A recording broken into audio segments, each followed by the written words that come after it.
हीअ हिकु पुकार आहे जेका अञा ताईं इंसाफ़ जे दीवारुनि सां टकराइजी रही आहे। जॾहिं पीउ पंहिंजी न्याणी जी हिफ़ाज़त करण बदिरां संदसि मौत जो सबबु बणिजी वियो त पोइ समाज ज़िंद नाहे रहंदो, सिर्फ़ लाश हलंदा आहिनि। अदालत में हिकु न्याणी बीठी हुई, अखियुनि में ख़ौफ़ ऐं दिलि में सिर्फ़ हिकु ख़्वाहिश ज़िंद रहण जी।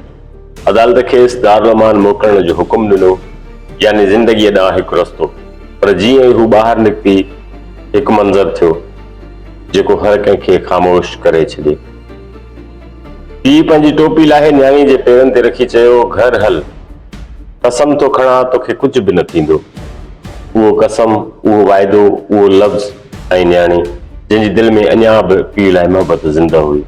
टोपी खणी उनखे छंडे ऐं पीउ जे मथे ते रखी छॾी ऐं पोइ पंहिंजी तक़दीर पाण लिखी छॾी। मां पंहिंजे पीउ सां वेंदसि। अदालत खेसि रोकियो, सम्झायो, पर हूअ चई वेठी, हाणे मां पंहिंजे पीउ जी इज़त लाइ पंहिंजी जान ॾींदसि। ऐं पोइ फ़ैसिलो थियो, पर उहो इंसाफ़ न हो, उहो मौत जो परवानो हो। बग़ैर कंहिं ज़मानत जे सिर्फ़ लफ़्ज़नि ते एतबार करे न्याणी खे घर वापसि उन हवाले कयो वियो जंहिंखां हूअ भॼी निकिती हुई। ऐं पोइ दरवाज़ो बंदि थियो ऐं इंसानियत बि। उहो पीउ जेके दुआ ॾियणु घुरिजे हा, उन हथनि सां पंहिंजी न्याणी जो गिलो कपड़ाए छॾियो।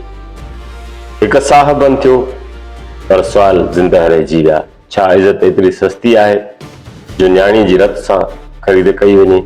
छा पीउ जा लफ़्ज़ हाणे इतमाद न, पर मौत जो ऐलान बणिजी विया आहिनि? ऐं सभ खां वॾो सुवाल, कसूर कंहिंजो, पीउ जो, समाज जो, या उन ख़ामोशी जो जेका अहिड़नि ॾोहनि खे जनमु ॾिए थी?